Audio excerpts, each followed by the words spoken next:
Salut tout le monde, comment allez-vous? J'espère que vous allez super bien. On se retrouve aujourd'hui dans un nouvel unboxing.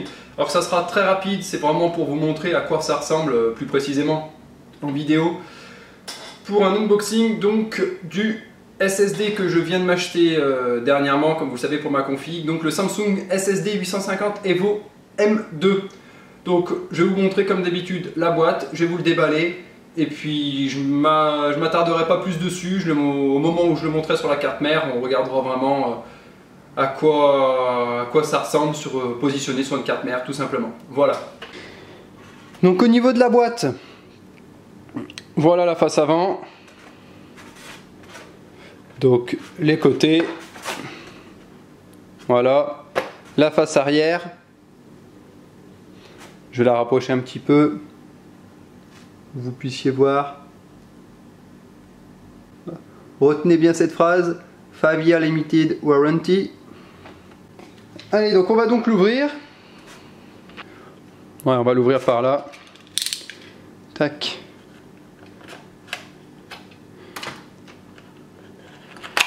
Voilà.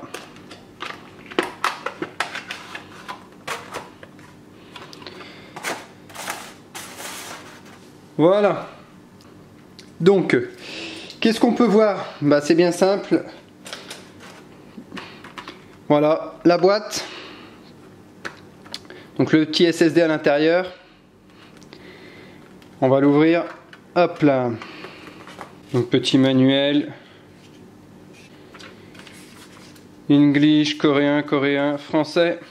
Voilà, donc on a bien la langue française. Hop.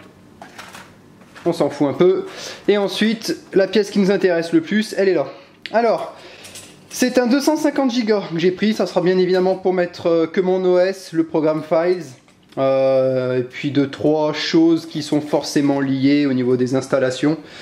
Bref, on va regarder au niveau de sa taille car c'est quand même assez impressionnant.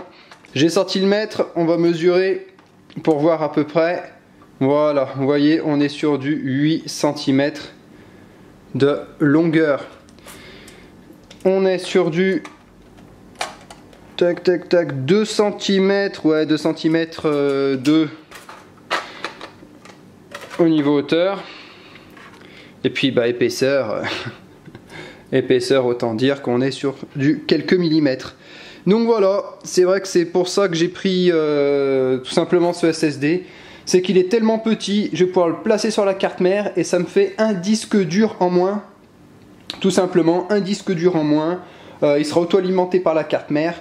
Ça m'évite de mettre des connectiques, des alimentations ou autres qui viendront se planquer derrière le boîtier. Donc c'est vraiment à ce niveau-là, enfin, pour ça que je l'ai pris. Et en plus de ça, au niveau des taux de transfert ou autres, qui sont vraiment impressionnants. Lecture, écriture, etc. Donc que dire de plus? Il est petit. Il fait 250 Go, ça suffit amplement pour l'OS et ce que je viens de vous dire précédemment. Voilà, c'est vraiment le top. Donc voilà, c'était un unboxing qui était vraiment très rapide. C'était surtout pour montrer la petitesse de ce SSD.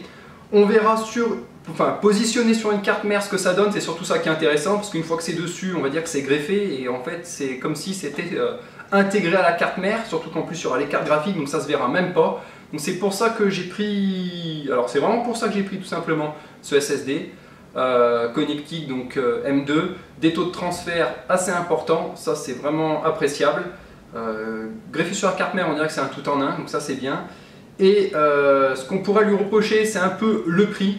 Il faut dire ce qui est, c'est un 250 Go et je l'ai payé 123 euros, les 250 Go. Bon, après, il faut comparer aussi ce qui est comparable au niveau de la technologie, tout ça. Là, on est sur de la vénante 3D, enfin, faut comparer ce qui est comparable. Donc, en fait, si on regarde bien, c'est pas forcément excessif niveau prix par rapport à la technologie. Et surtout, une chose que je tiens à dire, tout à l'heure, je vous ai dit de retenir la phrase en anglais. C'était marqué 5 year limited warranty. Bon, tout simplement, garantie 5 ans, j'ai envie de dire que c'est pour un disque dur, c'est chouette, c'est même très bien. Surtout, c'est là où je veux mettre mon OS. 5 ans, ça me laisse largement le temps de venir voir. Donc d'ici là, je pense que j'aurai encore changé de config. Comme vous le savez, il va y avoir mon mode bureau. Donc d'ici là, j'aurai mis de nouvelles configs dedans. Donc je le récupérerai peut-être, hein, je sais pas, mais en tout cas 5 ans ça me laisse largement le temps de venir voir et d'ici là ça se trouve j'aurai déjà changé en plus de disque dur. Donc vraiment, enfin voilà, c'est le truc, je dis c'est vraiment top en ce qui me concerne, c'est vraiment la solution idéale au niveau discrétion, petitesse, garantie. Après comme je vous ai dit, on peut peut-être rechigner un peu sur le prix. Ça reste un disque dur et puis j'ai envie de dire de toute façon du bon matos dans un ordinateur, il y a des gens qui disent qu'il ne faut jamais négliger la carte mère, jamais négliger l'alimentation, jamais négliger ci, ça. En fait dans un ordinateur si vous regardez bien, enfin pour quelqu'un qui fait du jeu ou autre, il ne faut rien négliger quoi, hein. Que ce soit de la carte graphique à la carte mère, aux barrettes de RAM, à l'alimentation, au disque dur et ci et ça. En fait on rentre sur des choses on va dire haut de gamme et on est obligé de prendre du matériel de qualité, donc tout a un prix. Voilà.